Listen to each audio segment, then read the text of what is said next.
Spinning out of control, नियंत्रण के बाहर जा रहा है। मौलाना डीजल ने पाकिस्तान की पार्लियामेंट के फ्लोर पे कुछ ही दिन पहले कहा था कि 4-5 जिले हैं जो अपनी आजादी डिक्लेयर करने वाले, और साहब वो तो तकरीबन पाकिस्तान के कंट्रोल से तो बाहर है। बलूचिस्तान, जहां तक खैबर पख्तूनख्वा का सवाल है, तहरीके तालिबान पाकिस्तान, ये दोनों मिलकर कत्ल गारत कर रहे हैं पाकिस्तान की फौज की। कोई 750 के ऊपर तो मारे गए हैं पिछले साल में ही। और एक हम डिमोरलाइजेशन सी जो देख रहे हैं वहां पे पाकिस्तान की फौज में, जितनी कैजुअल्टीज हो रही हैं, धड़ाधड़ मारे जा रहे हैं बेचारे। तो देखना यह है कि ये बलूचिस्तान में ये जो ट्रेन का उन्होंने हाईजैक किया है, ये बड़ा सिग्निफिकेंट है, क्योंकि एक ट्रेन में कोई 450-500 लोग होते हैं, तो वो पूरे के पूरे इन्होंने हॉस्टेज बना लिए हैं। कह रहे हैं कि औरतें बच्चों को छोड़ दिया है। पहली खबर आई थी कि 100 के करीब इन्होंने हॉस्टेज बनाए हैं। अब खबर आ रही कि नहीं, पूरी ट्रेन तकरीबन अभी तक इनकी हॉस्टेज है। और पाकिस्तान को ये उन्होंने धमकी दी है कि अगर तुमने कुछ किया तो ये सारे हॉस्टेजेस को शूट कर देंगे। ये बड़ा डेलिकेट ऑपरेशन होता है हॉस्टेज रेस्क्यू, और मुझे नहीं विश्वास कि पाकिस्तान की आर्मी इतने डेलिकेट ऑपरेशन इतने नाजुकी से कर लेगी कि बगैर आम जनता को मारे वो टेररिस्टों को खत्म करें। बड़ा प्रिसीजन ऑपरेशन होते हैं, हमारी एनएसजी कर लेती है, लेकिन पाकिस्तान की फौज का स्टाइल है कि वो रंगत दिखाते हैं। वो अपने F-16 ले आएंगे, तोपे ले आएंगे, टैंक ले आएंगे, और जनता को, जनार्दन को उसमें कुचल देंगे बीच के अंदर। तो अगर ऐसा होगा तो पाकिस्तान में ही बवाल खड़ा होगा। पाकिस्तान को बड़ा फूंक फूंक कर ऑपरेशन करना होगा। ऑलरेडी वो हॉस्टेज नेगोशिएशन ऐसी हालतों में शुरू की जाती हैं, और उससे टाइम गेन किया जाता है, पता करने कौन किधर कहाँ कितने हैं, कहाँ है, कैसे इन पे अटैक किया जाए। रात में ऑपरेशन ज्यादा प्रेफरेबल होते हैं, लेकिन रात में ऑपरेशन जो है उसमें कौन सिविलियन कौन टेररिस्ट ये ढूंढना बड़ा मुश्किल होगा। शायद इनको डे लाइट में करना पड़ेगा। इन्होंने ट्रेन में आग तो लगा ही दी है, तो ये काफी हैम हैंडेड ऑपरेशन मुझे लगता है पाकिस्तान की फौज करेगी, जिससे सिविलियन बेवजह मारे जाएंगे और ज्यादा गफलत बढ़ेगी। पाकिस्तान की फौज को आपको याद होगा 1971 के बाद पहले तो जनरल टिक्का खान साहब ने बुचर ऑफ बांग्लादेश का टाइटल अर्न किया था वहां पे कत्लोगारत करके। फिर वो बलूचिस्तान 1973 में वो फिर बुचर ऑफ बलूचिस्तान के नाम से वो ख्यात हुए थे। अपनी फौज के साथ पागलों की तरह टूट पड़े थे आम जनता, आम आवाम पे। अब ये नहीं चलेगा साहब, क्योंकि अब पाकिस्तान को अगर वो ऐसी हरकतों से बाज नहीं आए, जेनोसाइडल मारकाट, औरतें बच्चे मारने, सिविलियंस मारने, जब तक वो बंद नहीं करेंगे, प्रॉपर काउंटर इंसर्जेंट ऑपरेशन नहीं करेंगे पिन पॉइंटेड, उसमें साहब आपको सर्जन नाइफ लगाना पड़ता है। वो क्या कहते हैं, कसाई का झटका नहीं आप मार सकते।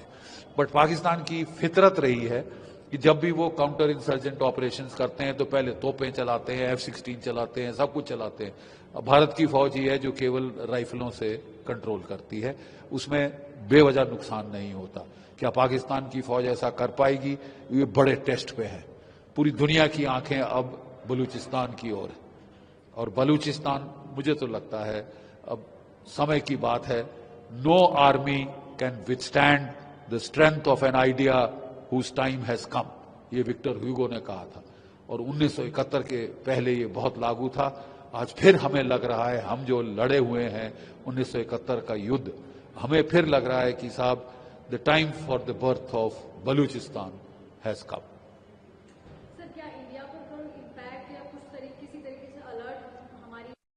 अलर्ट हमको तो केयरफुली वॉच तो करना ही पड़ेगा, अलर्ट भी हमको रहना पड़ेगा, क्योंकि बात ऐसी है कि पाकिस्तान की फौज ध्यान बटाने के लिए कुछ भी कर सकती है। देखिए, ये बोलते हैं रस्सी जल गई ऐंठ नहीं गई। ये फटीचर मुल्क है, इकोनॉमिक तबाही की कगार पे है, 2 रोज की रोटी नहीं खिला पा रहा अपने लोगों को, लेकिन साहब पंगे लेंगे जम्मू कश्मीर में, पंगे लेंगे पंजाब में, जाके तख्ता पलट करेंगे बांग्लादेश में।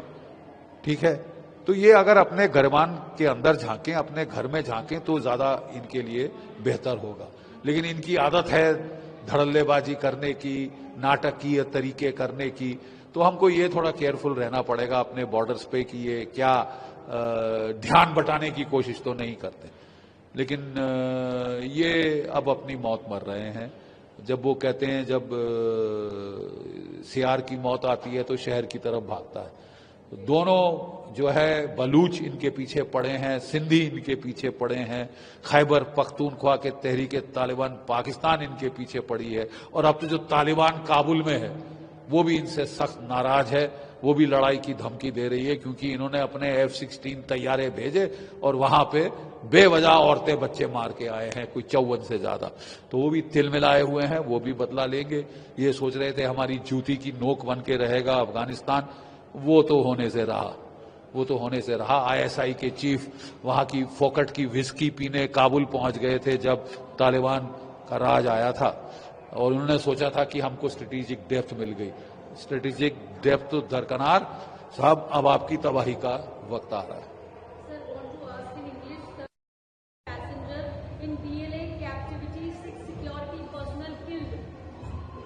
देखिए, this is the major terrorist incident.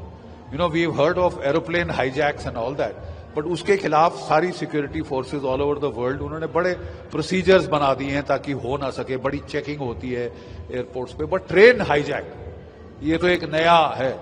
और इसमें प्रॉब्लम यह है कि जो हॉस्टेजेस की नफरी है वो बहुत बड़ी है।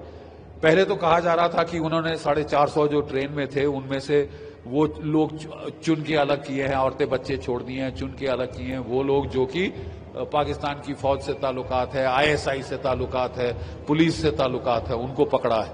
और उनके 100 की बात कर रहे थे, लेकिन अब फिर 450 की बात आ रही।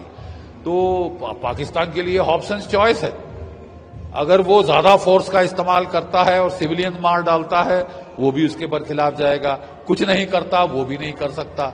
लेकिन जैसे उनकी फितरत है कि वो दादागिरी दिखाते हैं, हेवी वेपन्स का इस्तेमाल करते हैं, टैंकों तोपों सबका इस्तेमाल करते हैं काउंटर टेररिस्ट ऑपरेशन में, काउंटर इंसर्जेंसी ऑपरेशन में।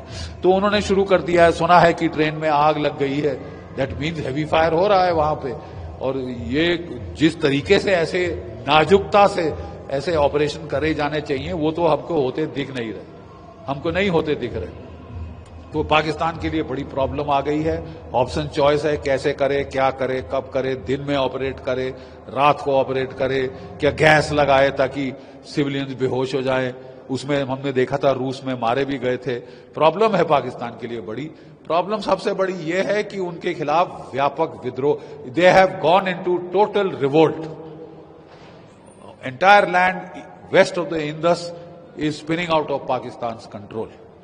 Maulana Diesel had said on the Pakistani parliament floor that 5 to 6 districts of Baluchistan are about to declare independence. Victor Hugo had said, no army can withstand the strength of an idea whose time has come. In 1971, the time for the birth of Bangladesh had come. They did all that they could. America came in, China came in, they couldn't stop it.